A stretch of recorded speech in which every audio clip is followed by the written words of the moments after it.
Maintenant, est-ce que ça fonctionne? Est-ce que ça fonctionne maintenant? Bonjour. Je ne sais pas si vous avez le son ou pas. Il y a écrit toujours rien. Mince. C'est bon. Ah, formidable. Ça marche? Ouais, il est marqué c'est bon. Viens, il y a quelque chose. Je vais retourner ici. Ok, tu peux y aller. Alors, bonjour, je vais... Excusez-moi maintenant que ça remarche. Donc, j'étais en train de dire que cette initiative est formidable dans le sens où, comme nous sommes tous confinés chez nous, c'est intéressant de pouvoir... ça y est, c'est bon. Je vois que vous dites que c'est bon. C'est intéressant de pouvoir traiter ce genre de sujet à distance. Donc, je vais vous faire une brève présentation de qui je suis. Donc, moi, je suis Maître Mreim Khiati, je suis avocate au barreau de Casablanca. Donc, j'ai choisi ce thème qui est un thème passionnant, très, très, très large, très, très intéressant, puisque j'ai une expertise dans ce domaine. J'ai été juriste avant d'être avocate et j'ai travaillé une dizaine d'années au sein de grosses sociétés internationales. Une première à Paris, qui est un groupe international de commissions de transport, organisateur de transport international, la société Schenker, où j'ai fait beaucoup, beaucoup de contrats, mais des contrats plutôt liés au transport en général, commission de transport, transport routier, etc. Et ensuite, j'ai rejoint Royal Air Maroc, le groupe Royal Air Maroc, où j'ai été responsable juridique du groupe Royal Air Maroc au niveau des contrats et du conseil. Donc, on passait des contrats les plus stratégiques de la compagnie, contrats de financement, contrats aéronautiques, contrats d'achat de moteurs, enfin tout ce qui pouvait concerner la flotte. Et ensuite, tout ce qui était contrat de prestation de services, etc. Donc, c'était vraiment un domaine extrêmement large et très intéressant. Donc aujourd'hui, l'interaction avec vous va être un peu compliquée parce que je vous vois pas. Parfois, il y a la communication non verbale, donc on comprend les besoins des uns et des autres juste en se regardant. Donc je vais essayer en 45 minutes, je vais pas pouvoir non plus vous parler du droit des contrats dans leur globalité parce que c'est un sujet qui est extrêmement vaste, mais je vais vous donner les plus grandes lignes, les plus intéressantes, je vais dire, enfin les plus importantes. Mais comme vous pouvez l'imaginer, un contrat sera différent selon que vous concluez un contrat de travail proprement dit, qui est soumis à des dispositions impératives. Vous ne pouvez pas signer un contrat de travail comme vous le voulez sans respecter les dispositions, par exemple, du Code du travail. C'est pareil, par exemple, pour tout ce qui est contrat concernant un bien immobilier, etc. Vous devez respecter un certain nombre de clauses, etc. Et après, vous avez des contrats qui sont plus soumis à la volonté des parties, où il y a une liberté dans la négociation des clauses. Et là, ça va être d'autres types de contrats. Ceux-là, on les retrouve plus souvent dans les contrats commerciaux, donc ils vont être conclus entre deux commerçants, des contrats de prestation de services, où il va y avoir une grande liberté de négociation des clauses contractuelles. Donc, comme vous pouvez l'imaginer, le droit des contrats, il y a deux, ou il y a un grand premier volet, c'est la formation des contrats, c'est-à-dire que les parties vont se rencontrer, elles vont conclure un premier contrat, et dans ce contrat, elles vont négocier l'ensemble des clauses. Il va y avoir la rencontre de l'offre et de l'acceptation, et ensuite, le contrat se forme, le contrat va être exécuté, donc il va y avoir la vie du contrat, et après, ça concerne les effets du contrat, et après, vous avez la fin du contrat, quand le contrat est résilié par l'une ou l'autre des parties, ou bien il y a une résolution du contrat qui peut être prononcée devant un tribunal, etc. Donc, le contrat a une vie. Donc, nous, comme on a un temps qui est limité, ce que je vous propose, c'est de vous parler pendant à peu près, on a trois quarts d'heure, d'après ce que j'ai compris. Donc là, il est 10h39. Je vais vous faire un petit cours théorique sur les contrats. Qu'est-ce qu'un contrat? Qu'est-ce qu'une obligation? Comment un contrat est formé, etc. On n'aura pas le temps de voir les effets du contrat. Je pense que déjà, si on arrive à faire ça, c'est pas mal. Et je vous laisserai un petit quart d'heure. Je vous laisserai un petit quart d'heure pour me poser quelques questions. J'essaierai d'en prendre quelques-unes et d'y répondre. Donc, comme vous pouvez l'imaginer, le contrat, il est créateur d'obligations. Les dispositions qui concernent le droit des contrats de manière générale en droit marocain, il est prévu dans le Dahir des obligations et des contrats. Et dans son premier article, on voit déjà ce que c'est qu'une obligation. Donc, l'article 1 dit que les obligations découlent des conventions. Elles peuvent aussi, les obligations, découler des déclarations de volonté, des quasi-contrats, des délits et des quasi-délits. Donc, on est tous, nous, dans une société, soumis à des obligations. Et parmi ces obligations, il y en a certaines qui découlent des conventions. Donc, cette obligation, qu'est-ce qu'elle est?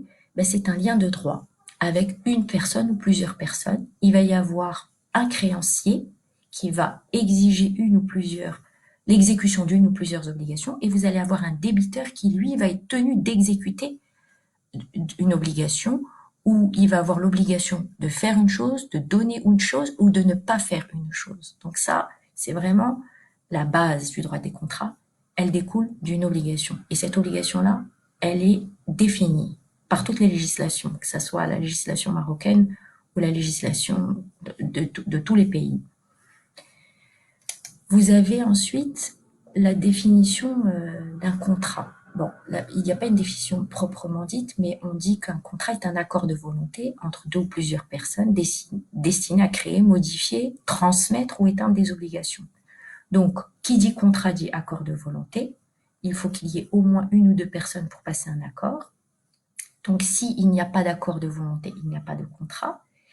Et pour être qualifié de contrat, une fois que le contrat est fait, il va produire des effets. C'est-à-dire qu'on s'est mis d'accord sur une obligation. Chacune des parties s'est obligée à faire, à ne pas faire, à donner. Et une fois que les parties se sont engagées, il y a des effets. Ensuite, vous avez, dans le droit des contrats, il y a un jargon qui entoure les contrats. Vous avez des contrats qui sont dits consensuels, solennels, réels, etc. Donc, un contrat consensuel, c'est lorsque il se forme par le seul échange des parties. Donc, les parties vont se mettre d'accord, il va y avoir un consensus entre elles et elles vont se mettre d'accord. Un contrat va être dit comme solennel parce que la loi va imposer des formalités. C'est-à-dire que le contrat ne pourra exister que s'il répond à des conditions de validité. Ces conditions de validité sont prévues par la loi. Par exemple, un contrat de mariage, vous êtes obligé de signer un contrat écrit. Un contrat de travail n'est pas nécessairement un contrat qui doit obligatoirement être écrit. Un contrat peut valablement exister et être consensuel sans qu'il y ait la forme obligatoire d'un écrit. Un contrat de mariage doit obligatoirement être un écrit pour être opposable, pour que les autres parties, pour qu'il puisse exister. Donc, ce sont des conditions de validité. Ensuite, vous avez des contrats dits réels, qui sont dits où il y a la remise d'une chose, proprement dite. Vous avez ensuite des contrats qu'on dit de contrats de gré à gré. Je vous donne les grands termes pour que vous compreniez, puisque on classifie quand même les contrats en fonction de leur nature. Vous avez des contrats de gré à gré, c'est-à-dire ce sont des contrats que l'on peut négocier. Les parties vont se mettre chacune de leur côté et vont négocier les clauses contractuelles, leurs obligations réciproques. Et vous avez des contrats d'adhésion, c'est-à-dire qu'ils ne sont pas négociables. On en trouve de plus en plus. Par exemple, vous êtes sur votre ordinateur, vous voulez conclure un contrat pour acheter une prestation de service, et là, on vous dit cochez les conditions générales, s'il vous plaît.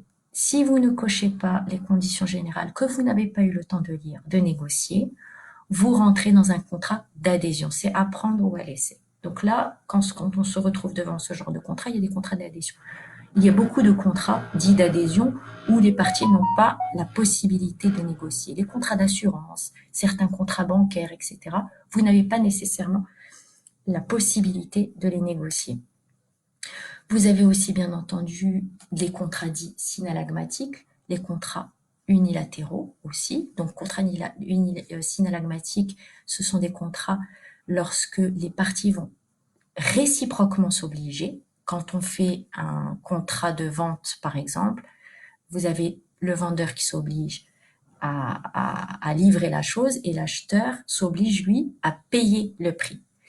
Ça, ce sont les contrats synallagmatiques. Le contrat de vente est un exemple très courant pour parler de ces contrats-là. Et vous avez les contrats unilatéraux, où là, c'est qu'une seule personne qui s'oblige à exécuter une obligation. Il n'y a qu'un seul engagement, il n'y a pas de réciprocité. La donation est un contrat unilatéral. Vous avez ensuite les contrats dits onéreux, c'est-à-dire un contrat onéreux, eh bien, une personne va recevoir un avantage en contrepartie. Donc, dans un contrat de vente ou de location, c'est aussi un contrat synalagmatique. Je vous donne quelque chose, en contrepartie, vous payez. Et il y a les contrats à titre gratuit. Donc, il y a un certain nombre de qualifications de contrats. Et quand vous signez un contrat, il faut savoir quel type de contrat vous allez signer. Il va falloir toujours vérifier si on se retrouve dans un contrat soumis ou non à un régime juridique impératif. Il y a des dispositions dans le Code de commerce qui imposent un certain nombre de conditions, par exemple dans les contrats de baux commerciaux, dans les contrats de location-gérance. Il y a le contrat de travail, même s'il ne doit pas être nécessairement écrit. Une fois qu'on décide de faire un contrat de travail par écrit, on ne peut pas mettre toutes les dispositions qu'on veut. Donc il faut, première étape, savoir dans quel cadre on se trouve. Ensuite, il faut avoir un minimum de connaissances sur les contrats. Est-ce que c'est un contrat unilatéral? Est-ce qu'on va vérifier si chacune des parties a des obligations, plusieurs obligations, quelle est l'obligation principale, quelle est l'obligation essentielle des parties. Tout ça, c'est important et c'est pour ça que le droit des contrats fait partie du régime juridique du droit des obligations dans leur ensemble. Vous avez aussi les contrats à exécution instantanée. Là, ça veut dire que l'obligation ne va pas s'étaler dans le temps. Donc, alors qu'un contrat à exécution successive comme le contrat de louage, ça s'étale dans le temps. Donc là aussi, ce sont des contrats spécifiques qui n'ont pas du tout le même régime juridique. Vous n'allez pas résilier un contrat à exécution successive comme vous allez résilier un contrat à exécution instantanée. Vous avez aussi les contrats nommés et les contrats innommés. Alors, le contrat nommé, c'est un contrat dont le régime juridique est prévu, donc par la loi. Vous avez le bail commercial, comme je vous l'ai dit tout à l'heure, le contrat de transport. Tous ces contrats-là ont un régime juridique qu'on se doit de respecter puisqu'il est prévu dans certaines législations. Et vous avez des contrats qui sont innommés, et là, il n'y a pas de régime juridique, donc ça laisse la place à la liberté contractuelle. Il y a juste un certain nombre de clauses à respecter qui font partie du droit commun des contrats, qu'on verra. Dans le droit commun des contrats, vous avez la capacité, l'objet, la cause, le consentement. C'est-à-dire qu'il y a quand même un corpus juridique qui oblige que tout contrat respecte quand même les conditions minimales pour conclure un contrat. Et en plus de ces conditions minimales qui sont prévues par le droit commun des contrats, vous avez un régime juridique spécifique à tel ou tel type de contrat qu'il conviendra de respecter. Vous avez bien entendu encore les contrats cadres et les contrats d'application. Donc, dans le contrat cadre, on en voit beaucoup pour les grands contrats stratégiques qui ont vocation à durer dans le temps, puisque le contrat cadre va être scindé en deux grandes parties. Dans le contrat cadre, les parties vont convenir des caractéristiques générales de leur relation contractuelle. Et ensuite, dans les contrats d'application, il va y avoir les modalités d'exécution. C'est-à-dire qu'on va, chaque année, d'une année à l'autre, on va parler des conditions financières qui vont changer, on va parler des conditions opérationnels qui auront vocation à changer. Par exemple, un contrat de distribution, un contrat de franchise, etc. Ce sont des contrats qui peuvent durer 20 ans, 10 ans, qui peuvent avoir une durée extrêmement longue et bien entendu, les conditions commerciales seront amenées à évoluer. Le prix que vous aviez proposé cette année ne sera forcément pas le même dans 5 ans, 10 ans. Donc, donc là, je vous ai fait quand même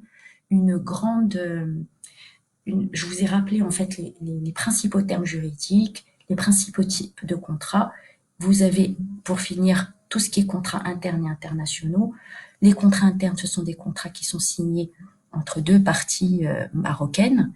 par exemple, de sociétés marocaines, et vous avez les contrats internationaux où vous avez des éléments d'extranéité qui rentrent en jeu. C'est-à-dire que vous avez la loi qui est différente. Par exemple, on va signer un contrat entre une société marocaine et une société française, et on va décider de recourir à la loi, à l'arbitrage, par exemple, ou à une loi encore étrangère. Il y a une très grande liberté contractuelle, d'où la nécessité de bien maîtriser le droit des contrats pour pouvoir se protéger au maximum sur les clauses, on va dire, relatives à la compétence des tribunaux, à la loi applicable, etc.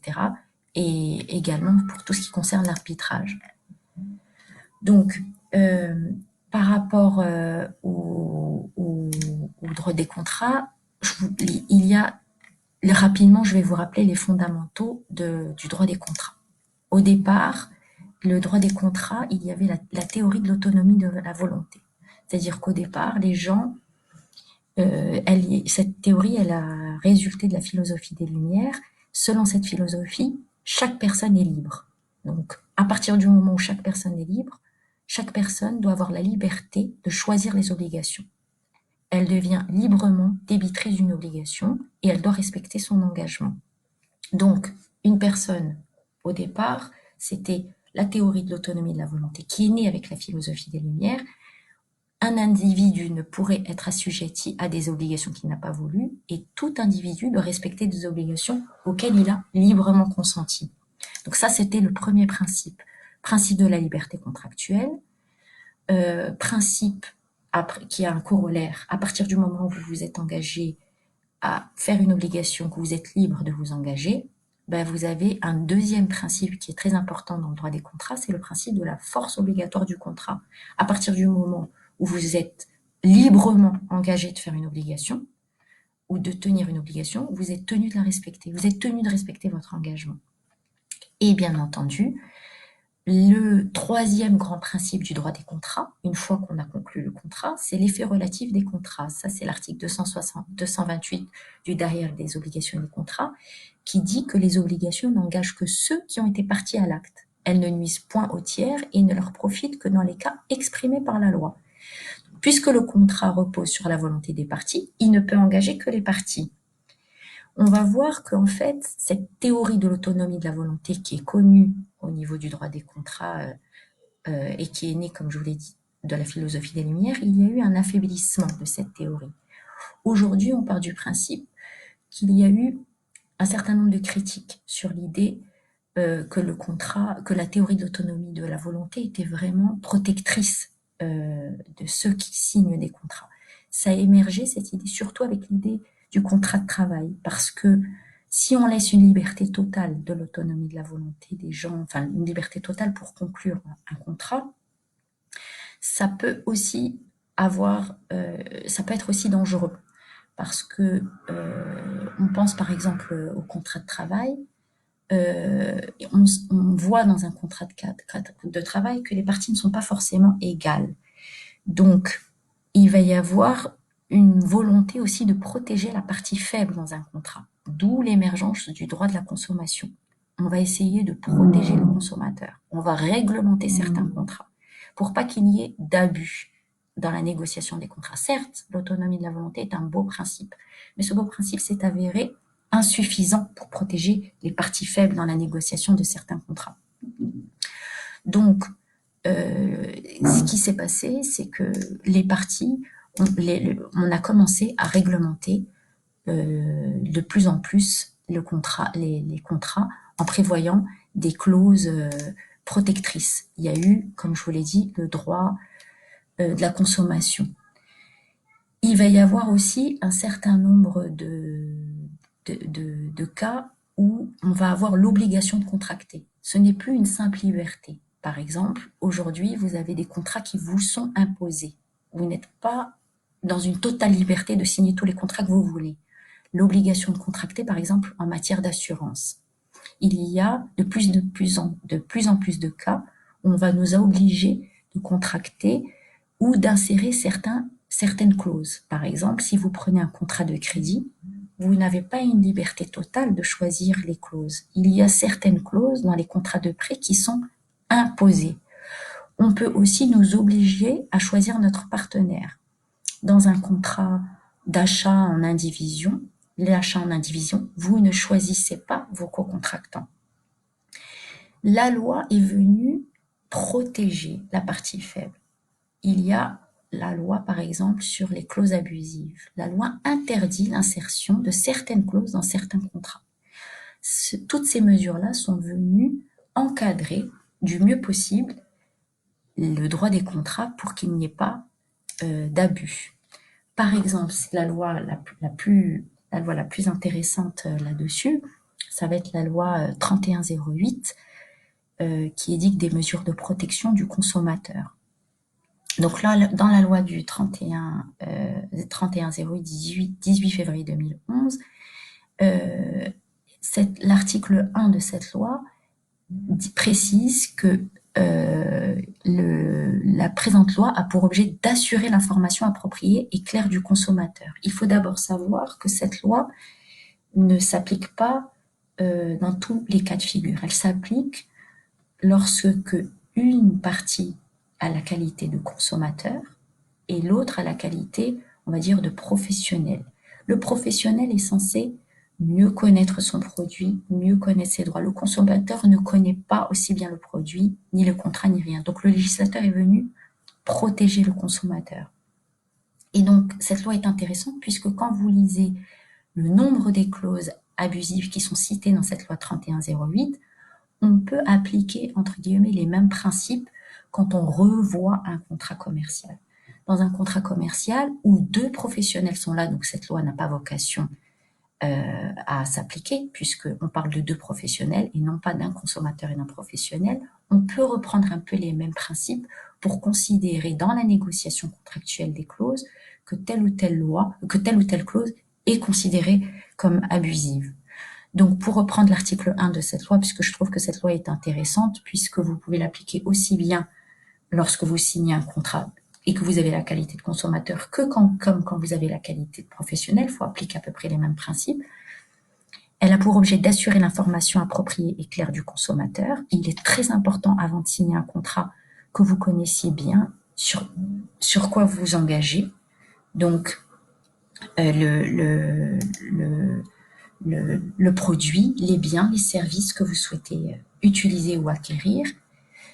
Il faut vérifier qu'il n'y a pas de clause abusive, il faut vérifier que les garanties légales et contractuelles des défauts de la chose vendue, du service après-vente, fixer les conditions et les procédures relatives à l'indemnisation des dommages, des préjudices, assurer la représentation et la défense des intérêts des consommateurs à travers les associations. Donc ça, c'est la définition de l'article 1 de la loi, qui est intéressant.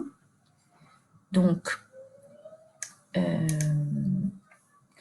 là, je ne vais pas rentrer dans les détails. Concrètement, la loi va, dans son titre 3, préciser ce que c'est qu'une clause abusive. Donc, elle dit « peuvent être regardées comme abusives les clauses ayant pour objet ou pour effet dans les contrats de vente de supprimer ou de réduire le droit à réparation au consommateur en cas de manquement du fournisseur à l'une quelconque de ses obligations. » Bien entendu, les clauses limitatives de responsabilité ou élisives de responsabilité, quand vous avez un contrat de vente ou de prestation de service et que le vendeur ou le prestataire de service souhaite se décharger complètement de sa responsabilité et considérer qu'il n'en aura aucune dans le cas où l'exécution de la prestation serait retardée ou mal faite, etc., cela peut être considéré, et c'est considéré dans la loi 3108 relative aux consommateurs comme une clause abusive. Mais à partir de ce raisonnement, on peut considérer, y compris dans un contrat qui serait conclu entre deux professionnels, que cette clause pourrait être également abusive. Il n'est pas question, quand vous signez un contrat de prestation de service, que le co-contractant que vous ayez devant vous se décharge complètement de sa responsabilité. Ce genre de clause, il faut faire très attention que la clause ne soit pas rédigée dans le sens où l'une des deux parties se déchargerait totalement de sa responsabilité. Donc, il faut faire attention. Vous pouvez, en revanche, prévoir ou discuter ou négocier une clause limitative de responsabilité. C'est-à-dire, on va dire, par exemple, le fournisseur va dire « je vais être responsable à hauteur du prix ». de la prestation prévue au contrat. Donc, si le prestataire souhaite limiter sa responsabilité, il peut le faire dans un contrat commercial entre deux professionnels, mais on va entourer cette limitation de responsabilité de façon à ne pas porter préjudice à l'autre partie. Il faut que l'autre partie puisse pouvoir se retourner contre son fournisseur ou son prestataire dans le cas où sa prestation ne serait pas ou mal exécutée. Donc, vous avez aussi le droit de... Alors, il y a aussi des contrats, la loi sanctionne la clause abusive par laquelle le fournisseur se réserve le droit de modifier unilatéralement les caractéristiques du produit, du bien livré ou du service à fournir. Il peut stipuler que peut apporter des modifications liées à l'évolution technique. Oui, tout dépend en fait de la formulation des clauses. Dans tous les cas de figure, vous ne devez pas il faut qu'il y ait un équilibre du contrat.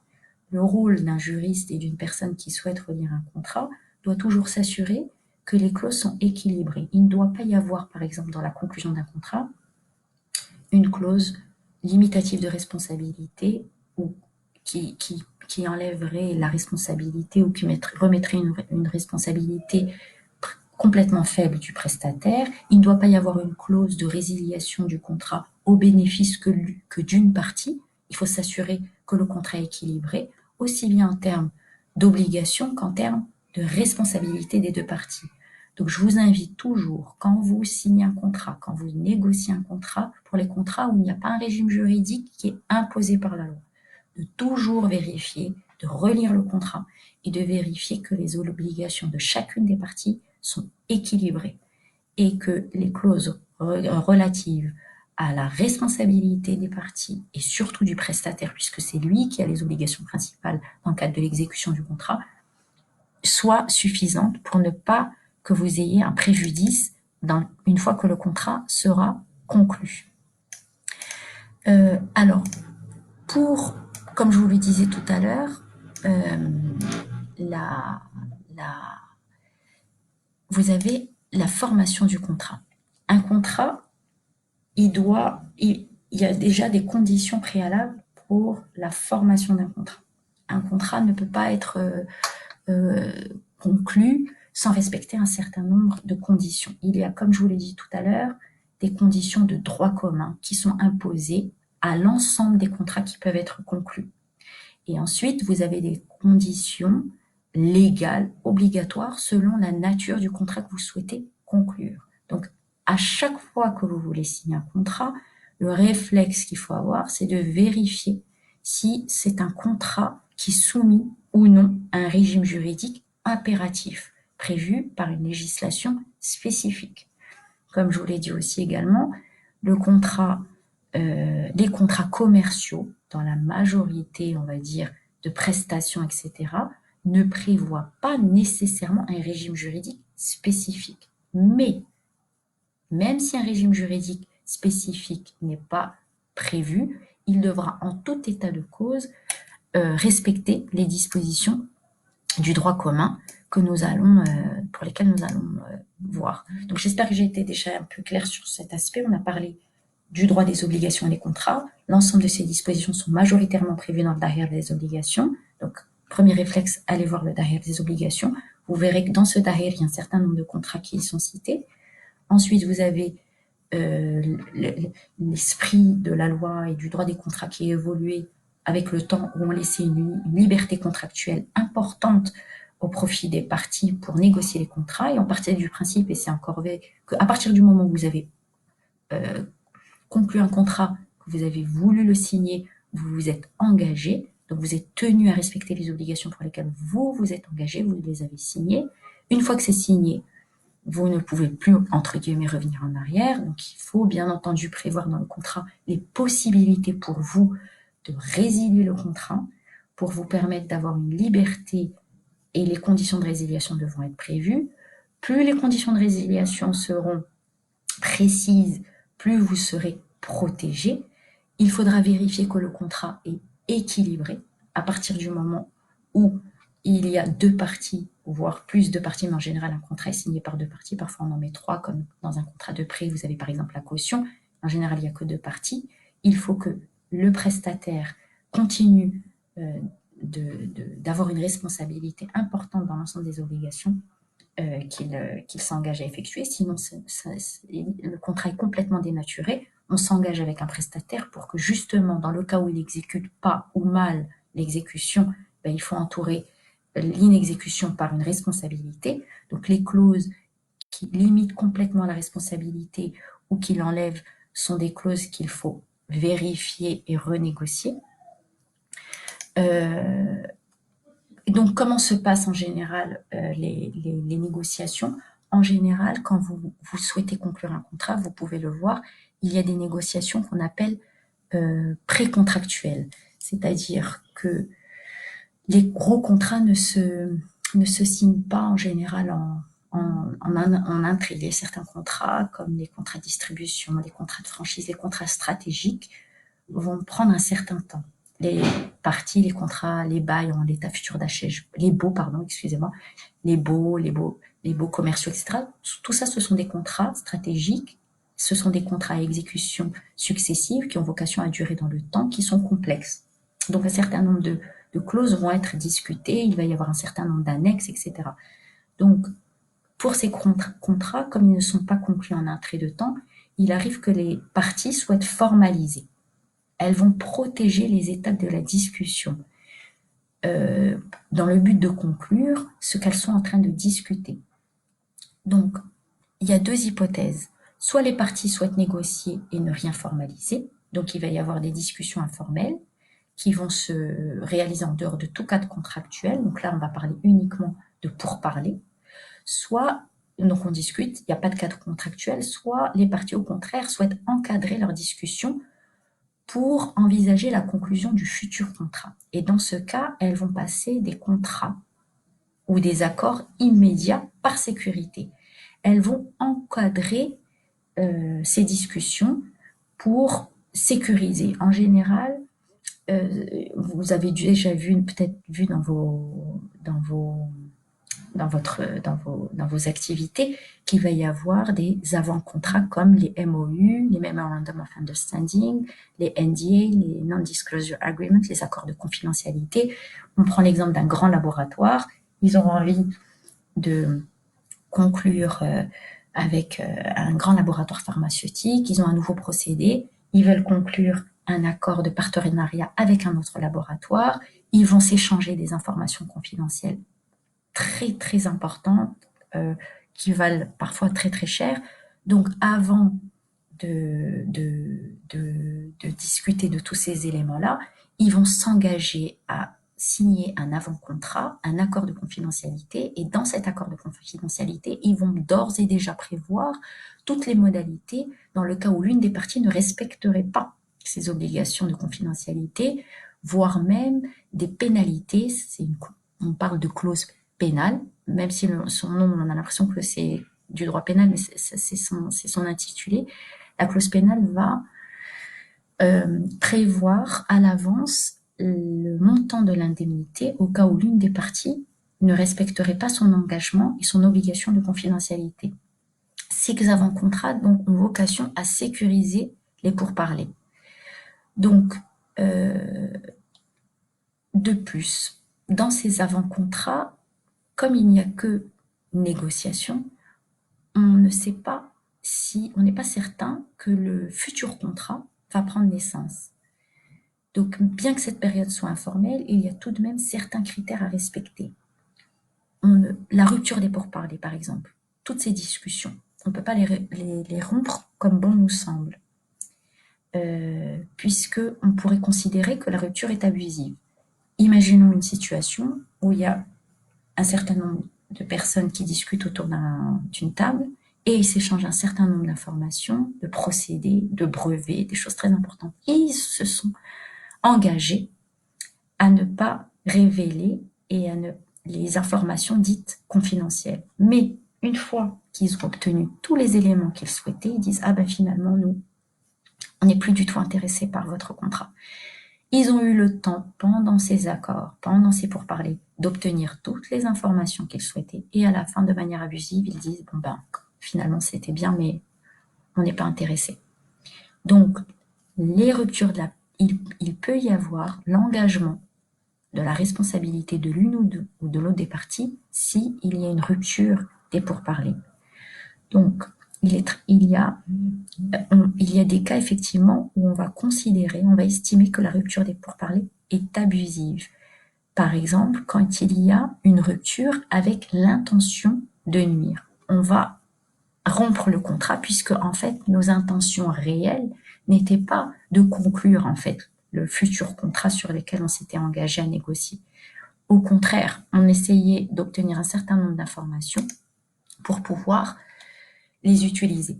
Donc voilà, il y a les avant-contrats, on les voit, on se met d'accord sur les principales clauses, et une fois qu'on s'est mis d'accord sur les principales clauses, en entourant les conditions, à savoir la confidentialité, la durée de la négociation, etc., on peut ensuite prévoir de conclure le contrat.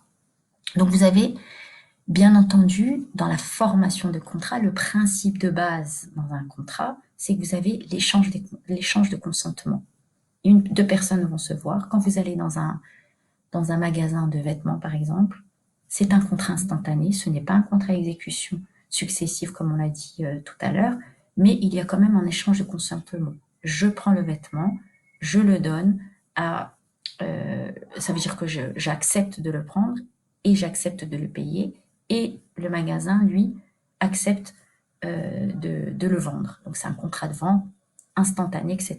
C'est un contrat qui est relativement simple. Donc il va y avoir la rencontre d'une offre et d'une acceptation par lesquelles les parties vont manifester leur volonté de s'engager. Soit elle va se manifester, comme je vous l'ai dit, de manière informelle, on n'a pas besoin d'écrire un contrat, soit au contraire, il va y avoir des contrats.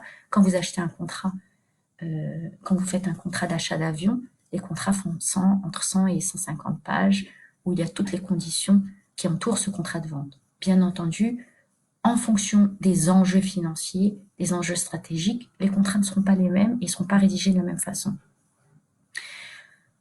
L'offre, on peut la définir comme une manifestation de volonté par laquelle une personne propose à une autre personne, à un tiers, la conclusion d'une convention. Donc, l'auteur de cette offre doit se faire connaître. Il doit extérioriser sa volonté de contracter. Pour qu'elle produise ses effets, donc soit elle va être tacite, c'est-à-dire dans un magasin, vous exposez des vêtements, ça c'est tacite, soit elle va être express. On va faire une offre. L'offre, quelles sont ses spécificités aussi qu'on retrouve derrière des obligations et des contrats. Les spécificités de l'offre, elle peut être formulée sans délai, c'est-à-dire que ce n'est pas parce qu'elle est formulée sans délai qu'elle doit être maintenue indéfiniment. L'offre ne peut pas être perpétuelle. Vous allez pouvoir faire une offre, mais ça ne veut pas dire que l'offre que vous faites aujourd'hui, dans 10 ans, elle sera toujours valable. Donc, par exemple, le DOC prévoit dans son article 23 que l'offre à une personne présente sans fixation de délai est non avenue si elle n'a pas été acceptée sur le champ par l'autre partie. Un autre article 30 va parler des spécificités des modalités de l'offre. Celui qui fait une offre par correspondance sans fixer un délai est engagé jusqu'au moment où une réponse expédiée dans un délai moral raisonnable devrait lui faire parvenir régulièrement si le contraire ne résulte pas expressément de la proposition. Donc l'offre formulée sans délai énonce que celui qui a fait une offre en fixant un délai pour l'acceptation est engagé envers l'autre jusqu'à l'expiration de l'offre. En général, vous voyez dans les grands contrats où vous avez des appels d'offres, etc., il y a toujours des délais. L'offre ne peut pas être maintenue de manière indéfinie. Alors, est-ce que l'acceptation de l'offre? Alors, pour l'acceptation de l'offre, c'est la manifestation de la volonté, donc de s'engager par le bénéficiaire de l'offre qui est formulée. Donc, une réponse conditionnelle, si vous dites oui, j'accepte votre offre, mais à condition, et vous rajoutez un certain nombre de conditions, il n'y a pas une acceptation concrète de l'offre. L'acceptation peut être soit expresse, soit tacite. Cependant, une difficulté se pose en principe. Est-ce que le silence... Ah oui, il y a l'histoire du silence. Est-ce que le silence vaut acceptation? Le silence ne vaut pas acceptation, à moins qu'il en résulte autrement de la loi, des usages, des relations d'affaires ou des circonstances particulières. Voilà, donc ça, on a parlé des avant-contrats de manière générale. Dans les plus gros contrats, vous avez toujours des avant-contrats qui fixent le délai, la confidentialité, les conditions préalables, les grandes conditions qu'on va ensuite détailler quand on va négocier le contrat, justement pendant ces pourparlers. Attention de ne pas rompre les pourparlers et respecter les avant-contrats puisque vous engagez votre responsabilité. Si vous ne respectez pas les accords de confidentialité ou les principaux termes qui ont été prévus dans un MOU, Memorandum of Understanding, qui est un avant-contrat qui prévoit les principales dispositions. Les contrats peuvent être écrits ou pas écrits. La nécessité de l'écrit n'est pas imposée par la loi dans tous les contrats. Ça, on va le voir rapidement maintenant, puisque le temps passe. Mais en tout cas, vous devez toujours, de manière générale, vérifier quand vous avez un contrat, à part si c'est des contrats d'adhésion où vous cochez sur Internet, où vous n'avez pas trop le choix, vous n'avez pas la négociation, puisque sinon la prestation ne se fait pas. Vous devez vérifier dans le cadre de vos activités si le contrat est équilibré. Vous avez le droit d'avoir et de demander un équilibre dans un contrat. C'est votre rôle de vérifier qu'il n'y a pas de clause dite abusive. Vous pouvez vous inspirer des clauses abusives si vous n'êtes pas juriste, de la loi 3108 sur les clauses abusives. Elle rappelle les grandes lignes sur les clauses abusives qui peuvent être prises dans un contrat commercial. Pas dans leur globalité, bien entendu, je mets des réserves, mais elle rappelle les grandes bases de l'équilibre des contrats, de la notion des clauses abusives, surtout en ce qui concerne les clauses élisives de responsabilité où l'une des deux parties refuse toute responsabilité dans l'exécution de ces prestations. Je vais essayer d'aller rapidement et après, on aura une dizaine de minutes pour... je prendrai quelques questions que j'aurai lues. Bien entendu, quelles sont les conditions de base que tous les contrats doivent respecter, quel que soit son régime juridique, qu'il soit impératif ou non, prévu par les textes ou non, c'est bien entendu les conditions de droit commun. Parmi les conditions de fond ça veut dire ce qui permet à un contrat d'exister et d'être valable, ça va être les conditions relatives au consentement. Pour qu'un contrat soit valablement formé, bien entendu, les parties doivent y consentir. Quand les personnes sont placées dans un régime de protection, il y a une difficulté, puisque on ne sait, leur déficience, sous un régime de protection, elles ne peuvent pas avoir un consentement éclairé. Donc, si une personne signe un contrat alors qu'elle est sénile, ou les déments, ou sous influence de drogue, ou etc., son consentement serait nécessairement vicié et non valable. Donc, le droit considère que ce consentement est inexistant. La sanction que prévoit le derrière des obligations et des contrats, ou le Code civil en France, ou les autres tous les régimes juridiques, je pense, internationaux, même si je ne suis pas compétente dans tous les domaines du droit, chaque pays ayant sa propre législation, mais c'est quand même quelque chose d'international, il faut que le consentement soit éclairé et non vicié. Et le droit permet la nullité d'un contrat si le contrat n'est pas valable. Alors, l'article 39 dit qu'est annulable le consentement donné par erreur, surpris par dol ou extorqué par violence. Alors, l'erreur, c'est quoi? C'est une fausse représentation de la réalité. Par exemple, une personne pensait qu'elle achetait une voiture avec telle spécificité, avec tel nombre de chevaux, etc. Et finalement, elle s'est trompée. Elle n'a pas bien vu les caractéristiques du véhicule qu'elle achetait. Donc là, c'est un vice du consentement. Le droit reconnaît, et le derrière des obligations et des contrats, reconnaît que, par exemple, un contrat d'achat ou un contrat de vente où il y a eu une erreur par l'une des deux parties puisse être annulable. Donc l'erreur va venir vicier le consentement parce que celui qui consentait pensait être éclairé alors qu'en réalité il ne l'est pas. Le dol, contrairement à l'erreur, concerne une erreur qui a été provoquée volontairement par l'autre partie au contrat. C'est la malhonnêteté d'une partie qui va induire en erreur l'autre. Et enfin, le troisième vice de consentement qui permet de remettre en question le contrat, c'est la violence. C'est une pression exercée par une partie sur l'autre pour obtenir son consentement.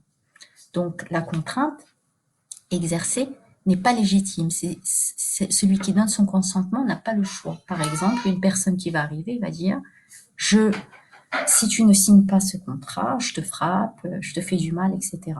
Donc là, si on arrive à prouver que le contrat a été conclu, mais qu'il y a eu un vice du consentement provoqué par la violence, le contrat peut être annulé devant un tribunal. Idem pour le dol ou pour l'erreur. La deuxième condition principale, donc on a parlé du consentement, la deuxième condition de fond indispensable pour la conclusion du contrat sous peine qu'il soit remis en question, c'est la capacité. Donc, toute personne physique peut contracter, sauf en cas d'incapacité physique prévue par la loi. Donc, cela signifie que toute personne est a priori en mesure de contracter. Vous avez l'article 3 du Dahir des obligations qui dispose que la capacité civile de l'individu est réglée par la loi qui régit son statut personnel. La capacité, c'est quoi? C'est l'aptitude d'une personne à acquérir et exercer ses droits.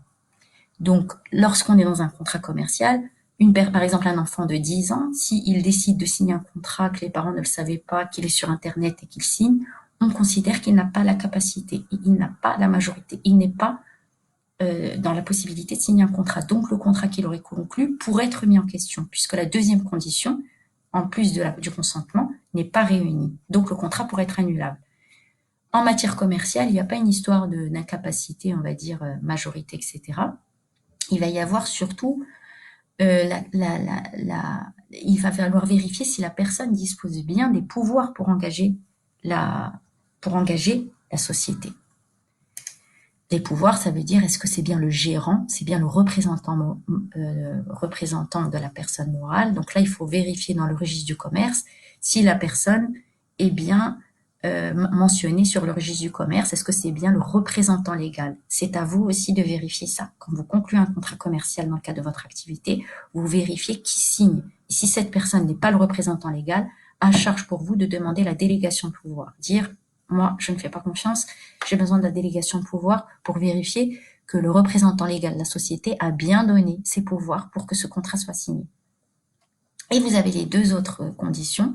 L'objet, c'est la matière du contrat, ce à quoi porte le contrat. L'objet de l'obligation désigne la prestation ou la chose que chacune sait sur quoi on s'est engagé.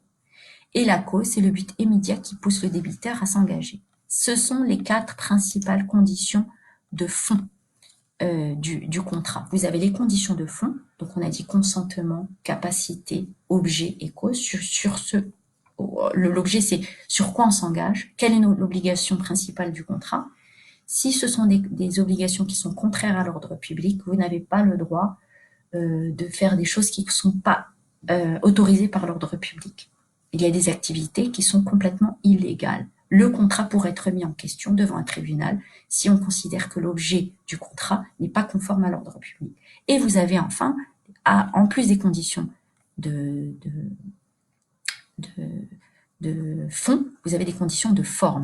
C'est-à-dire qu'il y a certains contrats qui doivent obligatoirement respecter des conditions de forme. On pense le plus souvent à l'exigence d'un écrit. Donc, par exemple, la preuve. Il y a certains textes qui obligent l'existence d'un écrit pour prouver les actes juridiques qui dépassent une valeur. Par exemple, le Dahir des obligations prévoit que, au-dessus d'un certain montant, vous êtes obligé de faire un contrat écrit. Vous ne pouvez pas avoir un écrit. Si vous n'avez pas d'écrit, ça va être compliqué de prouver la conclusion d'un contrat. Surtout que c'est la preuve par écrit qui est importante pour tout ce qui concerne les obligations de somme d'argent. Il y a aussi des conditions en plus de l'écrit que le code peut prévoir. Comme je vous l'ai dit tout à l'heure, un contrat de mariage doit nécessairement être prouvé par écrit. C'est une exigence légale. Vous avez aussi des conditions relatives à la publicité. Il y a toute une série de contrats qui se forment par le consensualisme et qui, pour les opposer, nécessitent un écrit. Donc, par exemple, le contrat de vente immobilière est un contrat consensuel. Pourtant, le notaire réalise des formalités écrites. Le notaire est obligé de réaliser des formalités écrites pour que le contrat de vente immobilière puisse être opposable. On organise un régime juridique, un régime de publicité des contrats, non pas pour que le contrat existe, mais pour que ce dernier puisse être opposable aux tiers. Les tiers, s'ils viennent, ils vont dire, si une personne décide d'acheter une maison et que la personne a un acte authentique, c'est-à-dire un acte fait par un notaire, il va prouver que les formalités ont bien été faites. en matière de publicité foncière, etc. Donc, vous avez différents actes. Vous avez, comme je vous l'ai dit, les actes authentiques. Donc, ce sont des actes qui sont réalisés par un officier d'état public, un notaire. Donc, il a la force probante la plus grande, c'est-à-dire la plus grande preuve. À partir du moment où ça a été fait par un notaire, il est opposable à tous. Et vous avez les actes sous seing privé. Donc là, c'est établi uniquement par les parties elles-mêmes avec leur signature. Et en général, on demande que la signature soit légalisée. Donc là, la rédaction est parfaitement libre. Les conditions de validité varient en fonction de ce qu'on cherche à constater. Il faut terminer. Oui. Alors, le prochain cours commence, donc il faut... je vous laisse en fait, rapidement, je termine en disant que il y a certains contrats où où le droit impose des conditions de forme, comme on a dit, l'acte de mariage, et il y en a d'autres, il n'y a pas d'obligation de forme. Le contrat de travail, par exemple, c'est mieux qu'il soit sous la forme écrite, c'est recommandé, mais ce n'est pas une condition de validité. Il y a certains ouvriers ou autres qui travaillent sans avoir de contrat écrit, mais ils sont quand même soumis au régime du droit du travail. C'est pas parce qu'il n'y a pas eu un contrat signé qu'on ne peut pas prouver la relation de travail. Voilà. Donc, comme il reste plus beaucoup de temps, je vais vous laisser poser quelques questions. Il reste 5 minutes en fait. J'ai pas vu le temps passer. Donc, je vais voir s'il y a quelques questions. Si vous souhaitez que je réponde à 2 ou 3 questions, je regarde.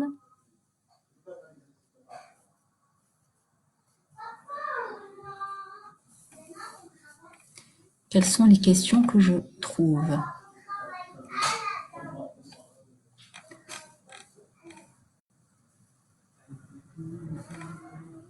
Est-ce que vous avez des questions? Je pense que j'ai fait un peu le tour de toutes les réponses, enfin de la formation du contrat en général. Donc je vous invite tous à y faire attention, que ce soit dans votre vie privée ou dans votre vie professionnelle. Il faut vraiment faire attention à l'ensemble des clauses qui figurent dans un contrat et vérifier si vous tombez dans un contrat qui dispose d'un régime juridique impératif. Et donc là, il faudra vérifier, je pense, avec l'aide que vous devez vérifier qu'on est bien dans un contrat impératif. Et là, à ce moment-là, si c'est un contrat impératif, il faudra respecter les clauses du contrat. Voilà. Donc, je pense que c'est bon. Je vous souhaite une prochain exercice. On se reverra. Merci pour votre écoute et à très bientôt. Merci.